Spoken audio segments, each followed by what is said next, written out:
Tanani. Wow. Hello and welcome to the National Museum of the American Indian. Niki Yamsa Cora English Morez. My name is Cora English Morez. Too loud? Nihai Koyankawe Maida. I am Konkau Maidu from Northern California, but I'm also a cultural arts programmer here at the museum. So I'm really excited about this event where we have community members coming from Northern California to share their variety of stories and language arts with you this weekend. First up will be Paul Cason in just a minute, but I must take a moment to thank the Moortown Rancheria for their very generous donation of rare edition storybooks, a few of which are on display over by the windows, and a thank you to the Vine Deloria Junior Library for collaborating with us on this event. So, without any further delay, I give you wonderful Maidu storyteller and language worker, Paul Cason.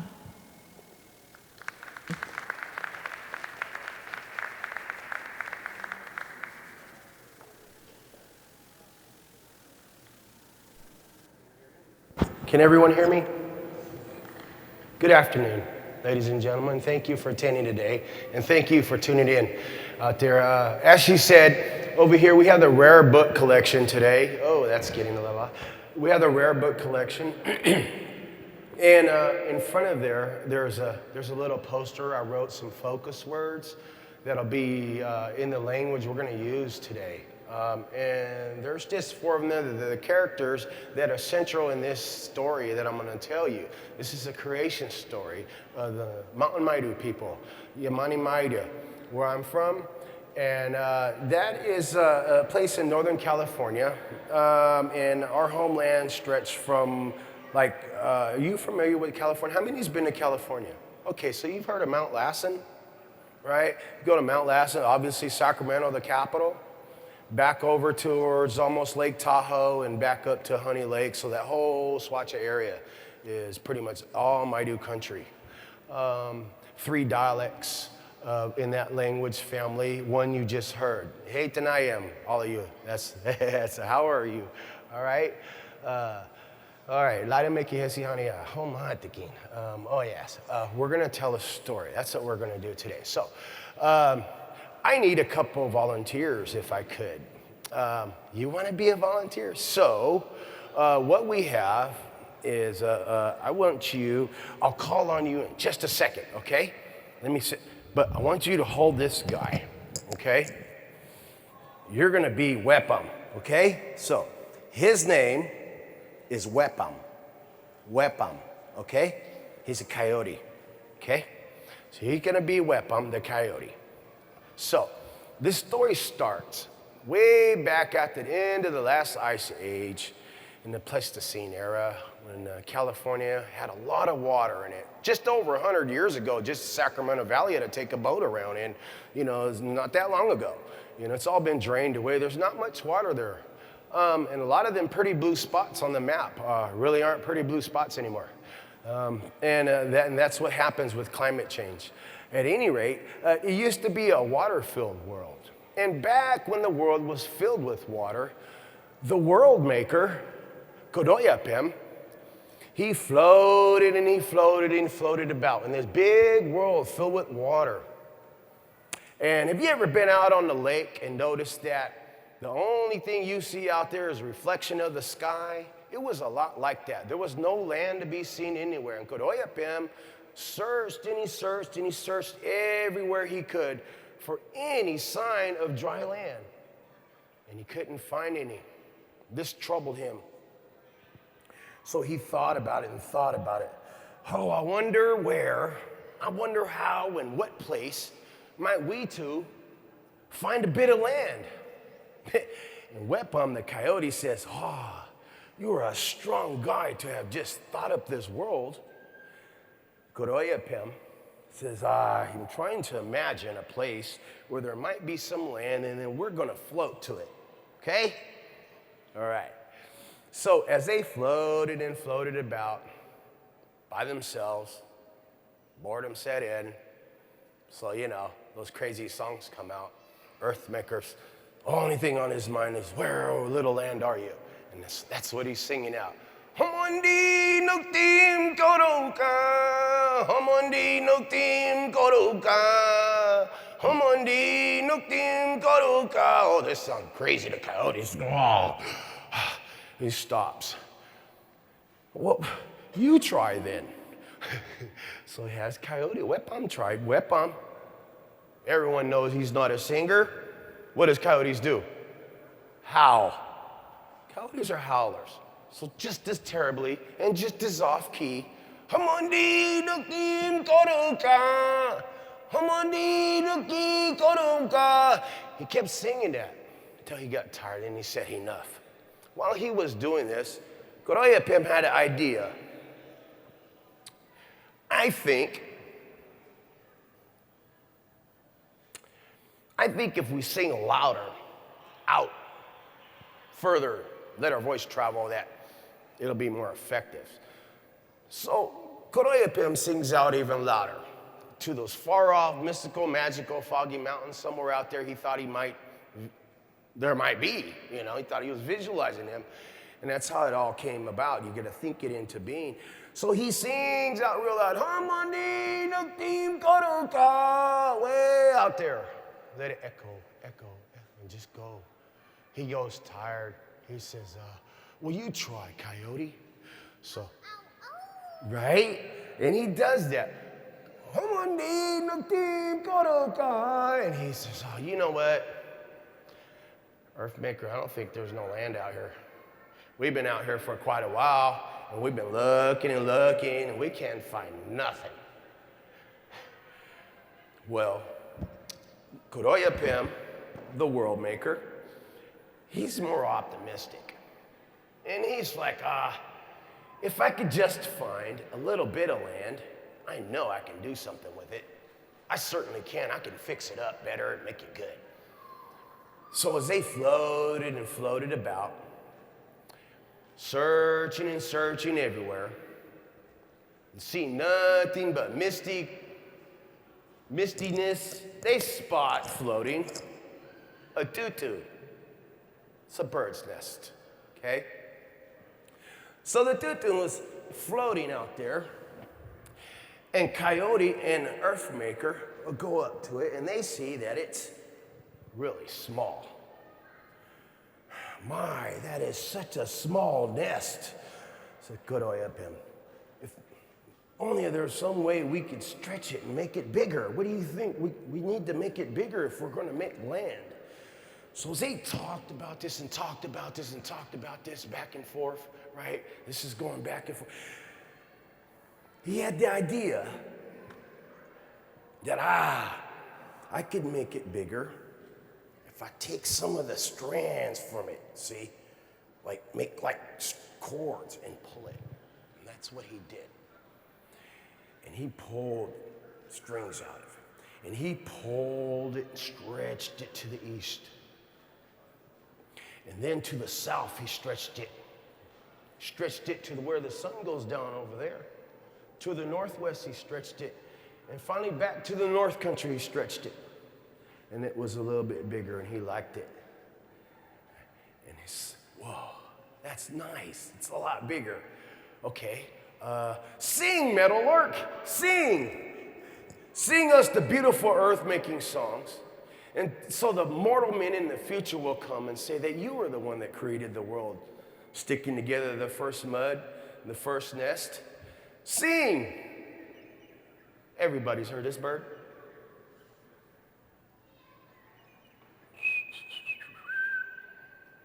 Chiwis Polotkum gets all the credit. So he sings. After he gets done singing, Coyote asks Wepam, do you think you could come up with another song? So Coyote comes up with another song. And he sings about the land that he would love to travel in, full of big valleys that he could just crisscross around and wander everywhere under foggy mountains and do what Wepams do, howl, right? Or sing really terribly. And so when he was done, he says, Earthmaker, you try again.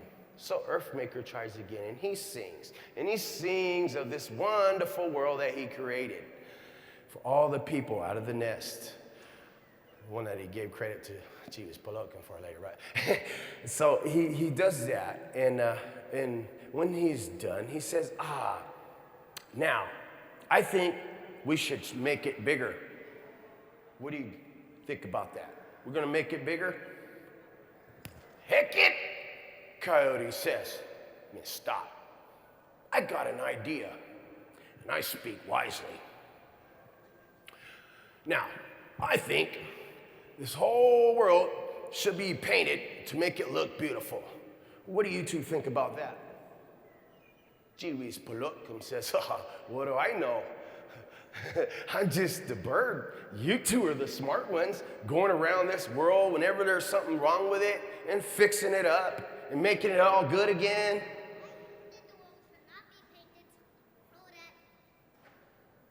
Well, we're right. And so he says, what do you two think of that? And Jiwis Palutkum says, well, I don't know. I just fly around like this. I'm the singer. So he says, fine, we're gonna stretch it bigger. So, hey, here's how we're gonna do it. Weapon, get down on your face right there. So he put Weapon down on his face, right? Yeah. He laid down on his belly like that. And Earthmaker took his foot and he stretched it to where the sun comes up that way, to the east. And then he stretched it that way to the south. And then to where the sun goes down that way to the west, he stretched it some more. And then to the northwest, he stretched it. And to the north country, he stretched it some more. Now this time, I think Coyote's all stretched out. And he goes to stand up. I can't feel my face when I'm with you. And he looks around and he goes, that is great. I think it should be bigger. That's a good idea. So get down on your face again, but this time don't look up. Did you peek last time? He says, no. He says, okay, lay down on your face, look down, don't look up, okay? He don't want him to see his secret. So he takes his foot and he stretches it all the way as far as he can to where the sun comes up to the east. He stretches it all the way to the south, to the west where the sun goes down. He stretched and tugged it and pulled it to the northwest some more. Back to the north, he pulls it. And after he was done, Weapon stood up. Can't feel his face still. Always happens when he's with Coyote. And he's like, wow, this is beautiful. I love this. So he's like, Toyota wants to go places. He heads off towards the east somewhere, right? To where the sun comes up. Well, guess what happens? That leaves Coyote standing there by himself. Because you remember, Chiwi's Palutkum done flew away last time. So he says, I'm going to go inspect this land that I made. And he takes off and he goes south. He goes all the way south, gets to the end, turns and goes to where the sun goes down, all the way as far as the land would go. Then back up the coast to the northwest he went, over to the north country, and then all the way back around till he had ended up back here in the middle where he first turned off. And that, folks, is where he set up to prepare things. And he made creatures. That's what they say, he made creatures. 2 of them he made. And he made them, let's see. The first 2 creatures he made were white. He made some more creatures, and this was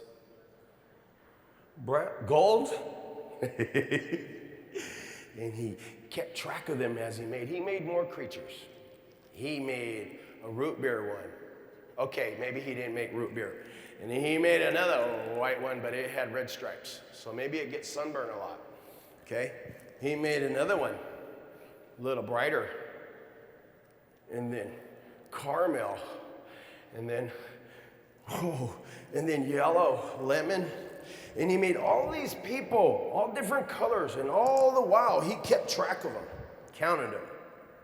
After he made 2 of all the creatures, he counted out all the lands. And he turns to the lands and he says, now, you lands, having a name, I'm going to give you people. And these people I give you are going to be forced to name you. They're going to be caused to rename you in their names, in their words. And they will live there for many years and many generations, but they won't be born saint. Okay, so with that, he leaves them. He tells all the lands there. This is what he tells the countries, and then he turns about to go distribute the people amongst the world. Okay? So at first, let's see. He picks 2 people. He goes to a country, and he gives 2 people to a country. Okay? So here you go. He gives 2 people to a country. He says, you are a people. You are a people having names, and your children will have names, and you are a different looking person. You're a different speaking people, and your people will live in this land, and they will live here for many generations. And having lived here for many generations, they will have children, and then children will learn the names of all this land around them. And then with that, he left them there. And he went somewhere else, and he picked 2 more. You want to come up? You can stand right there. So he set 2 more people in another country. Right? He says, you are different looking people. You are different speaking people. And you will stay here for many generations and have lots and lots of children. Okay? Little ones, boys and girls, and all of them without exception will have names. But you won't be born soon. And when you are born, though, you're going to be born full grown. How about that? And with that, he left them there, right? So he goes to another country, and he gives another set of peoples. And he says, I'm going to leave in this land, and you are a different looking person, different speaking persons, and you will have many children, and you will have a land, and they will have names, and you will teach them names to the children so that if they want to go somewhere, then it'll have a name, and everyone will know what they're talking about. Well, we got to have that, right? And he left them there. Oh, you won't be born soon. So he goes around, and he goes around into another land. He gives some people, you are different looking people, a different speaking people, and you will have a country too. And this country will have a name, and you will teach that name to all your children, so they will know the names of everything around them. Everyone can talk about them. And then he left them there. And then he went around and he found one more. And he wanted to place them in the land. And so he did. Anybody need takers? Okay, you can stay right there. You are different looking persons. You are different speaking people who remain in this land. You will have a want for nothing, and lots of food will grow. Be everything you ever need. All right? After he told all this to the people, and he pushed them on their gopher hills and took off. So he gets around to the middle of the world where he makes more creatures and life forms. And he says, you are a people I won't place here in the middle of the world. You will have a land too. You won't be born for a very long time. You will have very many children. Live here for many winters and many dawns. And many winters and many dawns haven't came and passed. You will have grown sufficiently and have everything you need, and you will be born smart. But you must never, ever, ever, ever, ever chase anyone from their land, telling them that they must go so you can take their land. And with that, he left. And then he found one more around here somewhere. And he took that one. And he says, you're a little one. You're going to have a land too. The biggest land, and you're going to have the most children. And you will have a want for nothing, and there was nothing you ever need. Everything will grow for you, all sorts of food, all sorts of game. Everything. And if there is something wrong with this land, I will come back and make it over again better, and you will be reborn as humans, full grown. Imagine that. And with that, he flicked them across the mountains. This makes Coyote suspicious. Of course, he's always suspicious.